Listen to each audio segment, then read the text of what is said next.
Greetings, everyone. My name is Kate Rademacher, and I'm here with Writing for Your Life. And I'm really delighted to be joined by Andy Rogers. Andy is a collaborator and is becoming a friend, which is really a blessing, and really delighted to hear about his work today, including his work as a ghostwriter. I know this is a topic that is of interest to a lot of people. So thank you so much, Andy, for your willingness to talk to us about ghostwriting and some of the work you've done in that space. Could we just start off? Would you be willing to tell us about yourself and your background and what you're doing now and how you got into ghostwriting? Sure. Yeah. Thank you very much, Kate. I've been ghostwriting for the last 3 years. I think it was right at the end of 2019. I started talking with the first authors that I was doing ghostwriting for. And then in 2020, the writing began in earnest. I've been in the book industry, though, since 2007. And I was acquisitions editor for HarperCollins Christian at one point. I was acquisitions editor for Our Daily Bread and Discovery House Books at one point. And even before all that, I worked in marketing. So I've been in the publishing industry for a while, have been doing ghostwriting for the last few years. And it's a joy. I've been a creative writer since I think 2008 was when I really turned on the creative writing and got into my own short stories and essays and things like that. Ghostwriting is different, but it brings me a lot of joy. It's something I think we'll talk about. Is it's a great way to help other people sort of realize their dreams. It's a great way to help someone else who's got an incredible story to tell it well. So yeah, that's how I've gotten my start anyway in ghostwriting. Awesome. Well, thank you. Can you just tell us a little bit more about the process? Like, maybe you can give us some examples or just sort of talk about the process in general. And specifically, I'm curious, how do you capture an author's voice? I mean, that must be really tricky. Yeah. So what my process has been something I've made up as I've gone along, and I've really tried to tailor it to the author. So, the authors I've worked with are people that have a story to tell, but they're not a writer, and they're not really interested in becoming a writer. They don't have the time. They have other jobs, the other things going on. They just know that they have this story and they want to hire somebody to help them get it done. So it's different than work as an editor, where I've worked with people who want to grow as a writer. And in those situations, I'm, coaching them and helping them as needed to draw out the best content from them. With these authors, I'm really just trying to get their story down. As far as process goes, I default to being very practical. So especially during the pandemic, we can't meet with each other in person, we can't travel, all of that stuff. And it's expensive even when you can do it. So what I would do is I would call them on the phone and then record the audio. And the majority of the content that I would get from the authors I work with is drawn out of these interviews. So I would go into an interview, like say we would set up a schedule where we're going to meet every Monday at 3 o'clock or 6 o'clock or whatever. And then I would have the book's outline in my head already or on paper. And then I would say, okay, we're going to talk about what we agreed on chapter 1 and 2 for this week. And I'm just going to ask you questions about this part of your story. In the case of Rescued for a Reason, this was a book that covers like a 3-day period. So it was tempting for the authors maybe to like launch into the whole conversation, the whole story sometimes. But when I could tell them on this phone call, all we're really going to talk about is this one day of this 3-day period, that actually, I think, was helpful for the authors because they could really zoom in on that. And I would email them ahead of time and say, these are the questions I'm going to be asking, just to try and, get their creative juices going. And then I'd have a real conversational interview with them, not formal. No one's watching, no one's listening. We're just on the phone. And I'm asking them to tell me the story. And then I would pause and say, now, what shirt were you wearing? Or, what was the color of the sedan? Or, whatever the question is, because that particular project, I wanted it to feel, and they wanted it to feel like a suspenseful movie, like a really gripping novel. So I had to go into the interviews prepared to ask those types of questions. Like, what did it smell like? What was your feeling when this terrible thing happened? did you get a glimpse of the person's, what was the beard on the man's face or whatever, so that I could paint this picture so that it would feel real and feel like you were getting lost in a story. And I just record all of that on audio with my computer. And then after that, usually immediately after, because it's all fresh in my head, go to my Word document and just start getting the words out, in the rough draft, like no one's going to see this but me, kind of unashamedly bad writing, like just get it all out there so that it's not stuck in my head and details aren't lost. And then I go back and clean it up and revise it. One other note about process, I sort of jumped ahead of myself. The first thing I do is talk with the author about who the book is for. What do they want the book to do? Is there a reason that they're writing this? What do they want the takeaway to be? What is the reader supposed to do or feel after they have the book read? And in this case, these authors, they wanted to communicate something about faith. It was an evangelistic effort by one of the authors. Another book I worked on was called Wave by Wave, and it's a survival story about a terrible accident on Lake Superior. And that author, it was very much an evangelistic reason for writing it. But there was also other things about God that she wanted to communicate, about how he sustains us and strengthens us. So once we agree on, okay, this is what the book is going to say, and this is what the book is going to do, like these are the takeaways, then we sketch out a table of contents. Once we agree on that, which usually doesn't take long, then we can set up the interviews. So I did get a little bit ahead of myself. You got to agree on the concept. You got to know what book you're writing, who you're writing for, why you're writing, all that sort of book proposal type stuff. You got to come to an agreement on that. Sketch out a loose table of contents. It's always working until the very end. And then set up the interviews from there. Helpful. I've actually always wondered that. And so is it ever the case that a ghostwriter, that someone you're working with would have written things down on paper, or is it typically always an interview style like you're describing? So that's a great question. So the book Wave by Wave, the author's name is Cheryl Tinsley, and she had written quite a bit of the content in various contexts. So the story that she tells, the survival story on Lake Superior, happened in 1980. So, that's 43 years ago. And so she had written a newspaper article once where she told a story. She had told her story as a baccalaureate, like speech. So she had written that out and had that recorded on video. It was like 10 years ago. She had written it out at various different occasions, where she shared in church or shared, in front of some other group. She had a video recording that she shared with me that was really long. It was like an hour and a half, where she was taking Q&A. And then there were also newspaper clippings and medical records from when this terrible accident happened, because some lives were lost. Hers, she obviously survived, but some other people were killed. So there was a lot of pre-written material, to get to your question. And my interviews were often, I would take that pre-written material. Sometimes I'd have 4 different sources recounting the same, moment, like the way her canoe capsized and was swept away in the wind is very specific. And so it seemed like the newspapers picked up on that. She always told this detail. It's about the canoe flipping through the air end over end, like someone flicking a toothpick, because the wind was so powerful. So sometimes there would be a detail, like a real powerful visual that had been saved and repeated over the 40 years. But other times there were details that changed from telling to telling, almost like reading the Gospels and trying to create a harmony or something.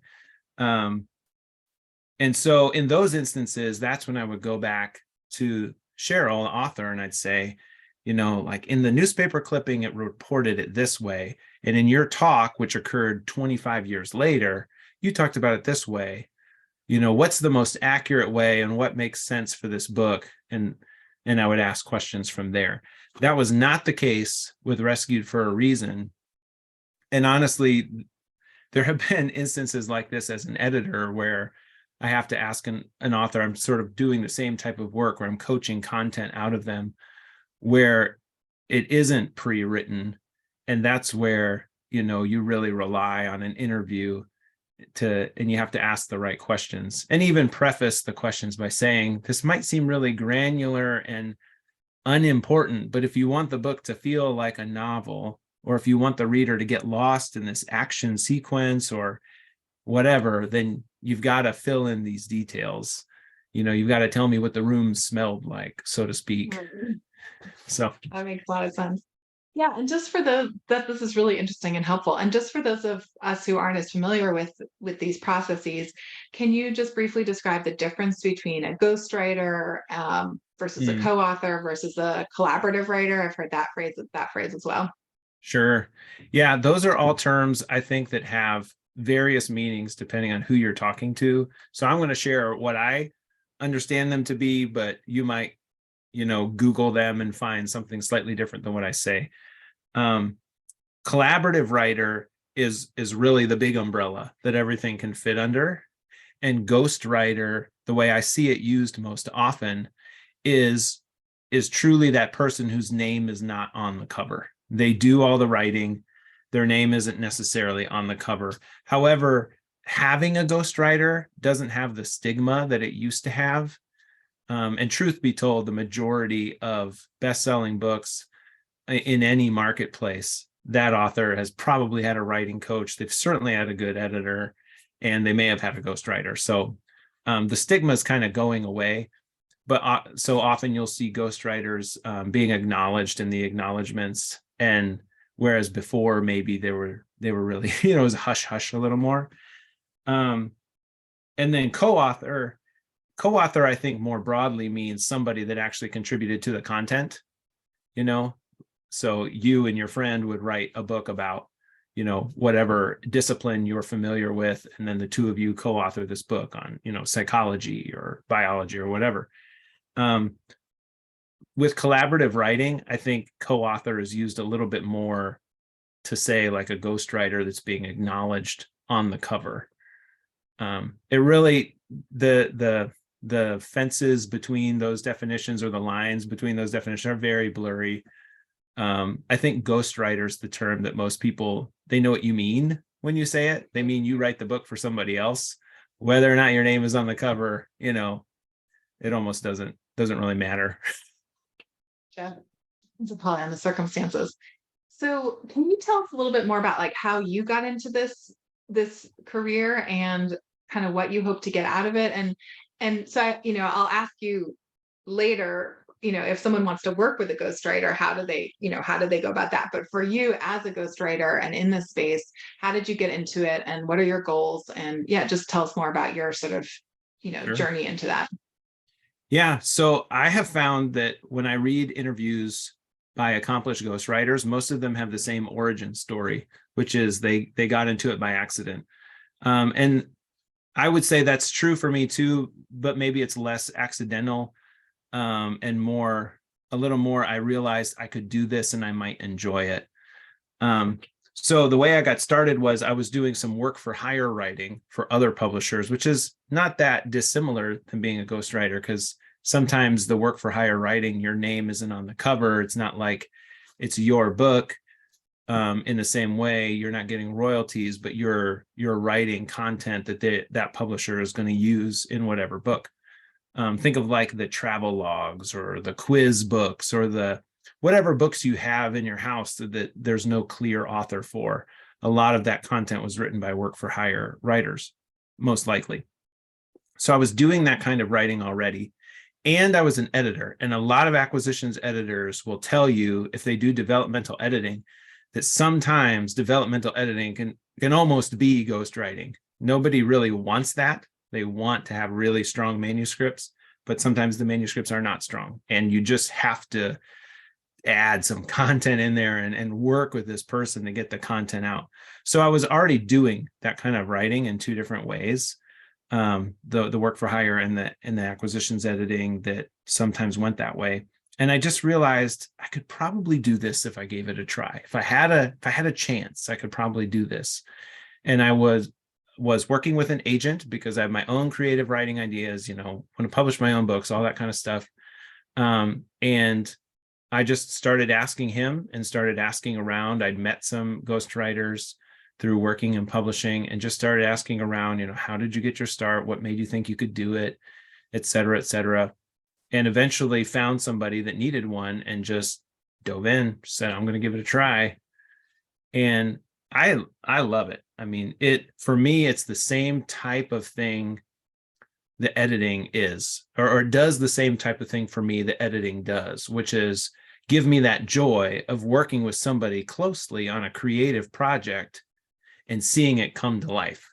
That's one of the greatest joys, I think, in editing, is like you get to know this person, you get to know that they're passionate about, you get to help them like birth their book. It's wonderful. If you love books, it's wonderful. And ghostwriting, can do the same thing for the ghostwriter. So. Well, that's great. It sounds like it's really a relationship too, which, and I'm sure I having known you a little bit, it's like bringing good listening skills, strong, all the communication skills, both listening to the heart of the story, then translating into the writing. So that's really interesting. So can you talk a little bit about when you would advise someone to consider hiring a ghostwriter? I, for example, had a colleague once who really wanted to write a book and had a very busy career. And, I said, well, what about a ghostwriter? It was like a light bulb went off in her head. She hadn't even considered it.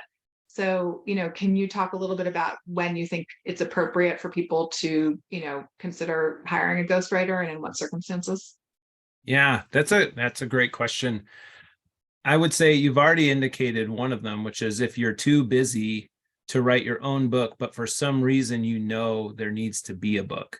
For example, I've been working with organizations on book ideas for their organization because for whatever reason, they feel like the story of our business needs to be told, but there's no one in their company who's a writer. Their business could be, widget making or, carpet sales or whatever. And they want their founder's story written. So in that case, there's a need because there's no one else to do it, but they know they have a story to tell. But the case you just shared, somebody's too busy, but they are an expert in some field, or they have some story, or maybe they're not too busy, they're just not called to be a writer. They just know that. They know that about themselves. They're not interested in it. That's definitely a time to do it. The other time, might be if there was a very specific instance where the ghostwriter could bring a certain level of expertise to the subject. I'm thinking here of like somebody that wants to write about their own experience, but there was something that happened to them where there needed to be some expertise, like maybe they want theological expertise. So it's like a pastor, a person of faith that's writing, or maybe they had a medical experience and they want to work with somebody that knows that, or they had some other experience. They want like a mental health professional. There are different types of writers with different expertises that they bring to it. Even children's writing, I see that a lot with celebrity books, actually, where you see like celebrities writing kids' books, but they're actually ghostwriting them with a children's book author, because writing children's books is its own discipline. It's different than writing for adults. So Wow, so interesting. So for those who might be considering this as a career move, can you just share what do you like about being a ghostwriter the most? Like, what do you love? And also, is there anything you don't like? Are there any major frustrations? Yeah. Challenges? What I enjoy, I already shared about, that feeling of working with a writer, with someone else and helping their dreams, come true to have a book, because I love books. I've worked with books. I feel confident that I can help people create a good book. That's a source of joy for me, especially if someone isn't familiar with how book publishing works. Again, they're like some of the authors I've worked with where they have a story to tell, but they are completely outside of book publishing.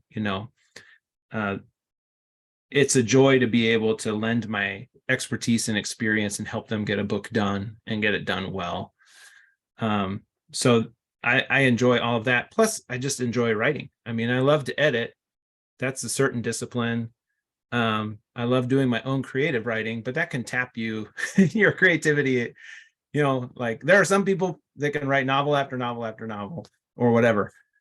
I cannot. I sort of run dry at some point, but I still enjoy writing. So, those are the things that I would rather do that than some of the other work that you do in publishing. Your other question about what do I not enjoy? I haven't had a real negative experience yet as a ghostwriter. So if I had one, this answer might be different. I've had negative experiences as an editor where I've worked with somebody that just does not want to be edited. They don't want a relationship with the publisher. They don't want to do anything that the publisher says. They just want to do it their way. And that can be really challenging. So I would imagine that would be true for ghostwriting. I guess I can't really think of an immediate negative to ghostwriting right off the top of my head. It is very relational. If you're working with somebody that's hard to work with for any given reason, the whole project is going to be tainted by that. And I just haven't had that experience so far. My authors have been eager to just get it down on paper and see it come to life. So yeah, that makes sense. I mean, I guess the thing that comes to my mind is you talked earlier about the sort of historical stigma of ghostwriting. I guess that the other flip, is it hard to like be in situations where you may not get quote unquote credit or, the sort of publicity that or is that maybe you just go into it knowing that. And so therefore your expectations are set accordingly. I think that's it. I mean, if you are wanting to get into ghostwriting to build your own author name, I think there's a valuable way to do that because you're showing publishers like, hey, I've ghostwritten 4 other books, and they're all in the genre that I want to be an author. And you show a publisher, you understand the genre, you're obviously capable of writing a book, et cetera, et cetera. But if you're going into it for you're building your name in sort of a prideful sense, that you're in the wrong business because that's not what it's for. I mean, I view my authors as the authors. I mean, I may have written the words, but it's their story and it's their words. My job is to get what they believe and what they think and their values and their voice down on paper, not my own. And there's a freedom in that. If you're writing a book about faith or any sort of conviction, political, scientific, I don't know, anything, as a ghostwriter, your role is to help them tell their story. So it doesn't have to be you. It's not your voice. That's not your job. And that's freeing because you're helping them tell their story and trusting the reader and the market to determine the value of it. So I look at it that way. I don't feel like, oh man, they said XYZ this way and I would have said it a different way. And I wish that my name wasn't affiliated with this. That's not the purpose of ghostwriting, Yeah. Right. Yeah. I guess they could go both ways. It's like you could either want your name on it or not want your name on it. So it sounds like the way you approach it, almost like you're midwifing, you're midwife of the book. Yeah. Although anyway, I don't know if that's a good analogy. Well, it's really been fun and interesting and informative to hear this from you. And maybe just in closing, 2 things. Could you just tell us where we can learn more about your work if someone was interested in working with you, either hiring you as a ghostwriter or asking you more questions? Could you just tell us how to get in touch with you? And then secondly, is there any other like final advice you would have for people who are either interested in being a ghostwriter or working with a ghostwriter? Is there any sort of final thoughts you wanted to share? Yeah, thank you. So to contact me, you can find my websites, andyrogersbooks.com. And that's Rogers with no D. Ever since Aaron Rodgers entered the NFL, people spell my last name wrong. So it's Rogers, because he has a D in his name and I do not. So andyrogersbooks.com. Or you can find me on Facebook, which is facebook.com/andyrogersbooks. And you can find me on other social media, but those are the 2 easiest places. There's a contact page on my website, and I will respond. So that's a great way. And I have services listed there if you're looking for a ghostwriter and you want to connect. And then the other place I actually use is LinkedIn, because there are people looking for ghostwriters there. So that's how you can find me. As far as final like piece of advice, and this is something I've like learned and relearned and relearned, and I don't think it's new to me or anything, but I just keep feeling that it's very true for writing. I think there's a lot of value in ghostwriting, in being able to get quickly into a flow and write that, we'll say, crappy first draft. You know, Anne Lamott, her shitty first draft. Like, there is, if you can get in that flow and just get the words down on paper, if you can practice that and develop that skill, I have found that's immensely helpful for ghostwriting. I actually am reading a book about it right now that I would recommend to people, called Your Writing Mentor, C.S. Lewis. And it's by an author named Jim Denny, who is a ghostwriter for many people, and he's written his own books as well. But he talks a lot about just getting into the flow.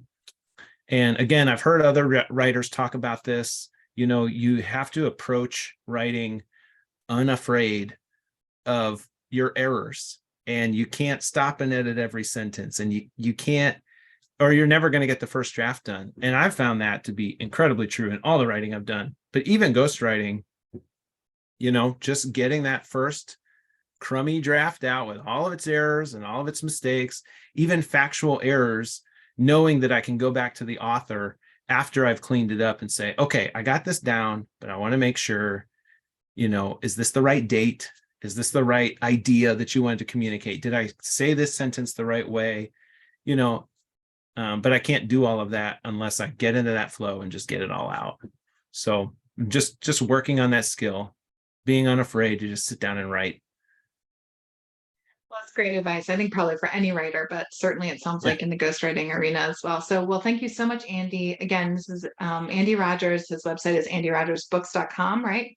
Mm-hmm. And I've learned a lot. I've actually had a lot of questions about ghostwriting throughout my, you know, because I've known a couple ghostwriters and again referred. So really appreciate this overview. And I would encourage folks to reach out to Andy if you have additional questions. So thank you Thank again. you. And we'll be watching your work as it continues to unfold. So thank you so much. Thanks so much, Kate. All right. Take care.